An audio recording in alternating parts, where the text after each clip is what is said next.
Yes bank है मेरे पास 2000 share 12 रुपए के भाव से। मैं बहुत कोशिश करता हूँ यस बैंक को यस कहने की, लेकिन प्रकाश मेरी हिम्मत नहीं होती। आप क्या कहते हैं?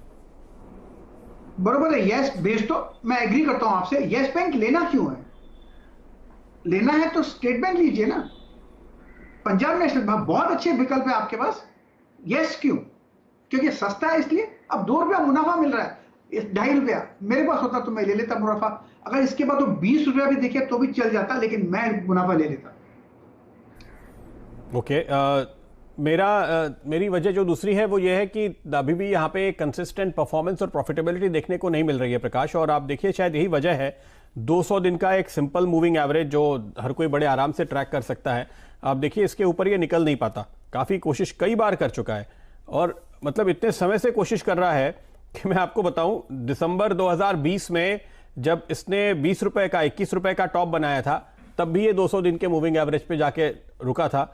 और हाल में इसने करीब 15 साढ़े 15 का टॉप बनाया है तो भी वही रुका है। तो जब इतना सारा वक्त लोअर लेवल पे गुजर गया तो वो मूविंग एवरेज नीचे आता जा रहा है और ये स्टॉक लेकिन अभी भी रिवर्सल के साफ संकेत दे नहीं रहा है। इसलिए शायद इंतजार आपको यहाँ पे और लंबा करना पड़ेगा। यस बैंक पे फिलहाल अगर आप चाहें तो मुनाफा ले लीजिए। प्रकाश की राय बहुत ही अच्छी है, बेहतर स्टॉक ढूंढिए। मुनाफा इतना जबरदस्त बन रहा है इस समय ढेर सारे स्टॉक्स में। अगर आपके पास कोई ऐसा शेयर है जो नहीं चल रहा तो आपको गुस्सा आना चाहिए कि यार मैं क्यों पीछे रह गया।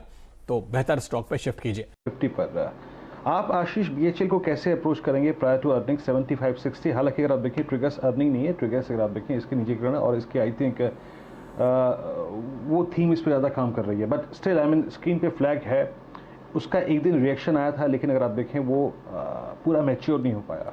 आपकी राय क्या कहती है? बीएचएल को आप प्रायर टू नंबर्स कैसे अप्रोच करेंगे? 2-3 पॉजिटिव चीजें हैं बीएचईएल के साथ में। सबसे पहले तो जो करस्पॉन्डिंग मार्च क्वार्टर के नंबर्स काफी खराब थे, तो काफी इंप्रूवमेंट आएगा। जो यदि एक्सपेक्टेशन है उसके अर्निंग्स का, उस टाइप से नंबर आ जाते हैं। तो दूसरी बात ये कि पावर सेक्टर के लिए एक दोबारा से जो पॉजिटिव सेंटीमेंट बना है तो उसका बेनिफिट बिल्कुल सबसे बड़ा बेनिफिशियरी बीएचईएल ही रहेगा, क्योंकि अब चाइना से जो पहले टरबाइन्स इंपोर्ट होते थे वो नहीं होते हैं। तो बीएचईएल के पास में काफी बड़ी ऑर्डर बुक है न्यूक्लियर से लेकर थर्मल पावर प्रोजेक्ट्स का, तो वो बेनिफिट मिलेगा। और तीसरा डिसइन्वेस्टमेंट का तो थीम है ही जो यहाँ पर प्ले हो रहा है। तो मेरा सलाह ये रहेगा कि बिल्कुल किसी भी करेक्शन में स्टॉक को बाय करने की सलाह रहेगी, क्योंकि आगे आने वाले 3 से 6 महीने काफी परफॉर्मेंस में और नंबर्स में इंप्रूवमेंट बीएचईएल का देखने को मिलेगा। तो यदि 72-73 में भी मिलता है तो मुझे लगता है कि एक्यूमुलेट करना चाहिए। अगले 6 महीने में बिल्कुल ये 100 रुपए आपको देखने को मिलेगा। 6 महीने में भेल पर एक व्यू दीजिएगा प्लीज, क्योंकि ये काउंटर है, जब भागता है तो छप्पर फाड़ कर तेजी दिलाता है। अब मामूली बढ़त देखने को मिल रही है 75 के लेवल्स पर। चार्टिकली क्या स्थिति है? वेल 75 लेवल पर कह सकते हैं कि जो बेसिक स्ट्रक्चर वो तो पॉजिटिव है। साइडवेज कंसोलिडेशन में बहुत टाइट नैरो बार बना हुआ है, बाय मोड पर है बीएचईएल। एक मेरे ख्याल से ले सकते हैं। स्टॉप होगा करीब 73 का, अब 75 का 2 रुपए का स्टॉप है। ऑन द अपसाइड अगर अप मूव मिलता है तो 80 पॉसिबल है। तो स्ट्रक्चर वाइज एक 80 पॉसिबिलिटी है, तो ले सकते हैं। 2 रुपए का स्टॉप, 3 रुपए का प्रॉफिट, 1:1/2। ओके, तो ये फिलहाल आपके लिए भेल पर एक व्यू। अच्छा गावा, देखिए शुरुआत करूंगा मैं बीएचईएल के नंबर्स के साथ। तो बीएचईएल में जो अनुमान लगाया जा रहा है करीब 7,351 करोड़ रुपए एक आंकड़ा आ सकता है इस तिमाही में। करीब 45-46% के आसपास रेवेन्यूज बढ़ने का अनुमान है।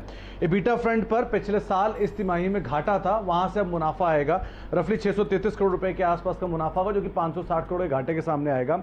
और मुनाफे फ्रंट पर करीब 1533 करोड़ का घाटा पिछले साल इस तिमाही में था और उस बार ही करीब 410 करोड़ रुपए के आसपास का एक मुनाफा इस तिमाही में देखने को मिल सकता है। एक अच्छा पिकअप कंपनी के एग्जीक्यूशन पार्ट के अंदर आता हुआ दिखाई पड़ेगा। मेजरली कंपनी के जो न्यूक्लियर टर्बाइन ऑर्डर है वहां पे इनफ्लो सुधरने का अनुमान है और वो जो रिसेंट ऑर्डर्स मिले थे वो भी शायद इस क्वार्टर के अंदर रिफ्लेक्ट होते हुए दिखाई पड़ेंगे। करीब 10,800 करोड़ रुपए के आसपास के वो जो ऑर्डर्स थे वही इस क्वार्टर के अंदर दिखाई पड़ेंगे। और उसके अलावा कंपनी कुल ऑर्डर बुक भी रफली 1 लाख करोड़ रुपए के आसपास आने का अनुमान है। देखिए रिसेंटली जो हमारी बातचीत हुई थी अलग अलग मैनेजमेंट से कैपिटल गुड स्पेस की, उन्होंने कहा था कि एग्जीक्यूशन पार्ट बहुत इंप्रूव हुआ है क्योंकि बहुत ज़्यादा इंपैक्ट नहीं हुआ है और लॉकडाउन का इंपैक्ट हुआ है, तो शायद थोड़ा बहुत Q1 में आता हुआ दिखाई पड़ेगा। तो इसलिए ये बाजार मान के चल रहा है कि शायद सीक्वेंशियल बेसिस पे भी नंबर थोड़े बेटर साइड पे आते हुए दिखाई पड़ेंगे। दूसरी तरफ जो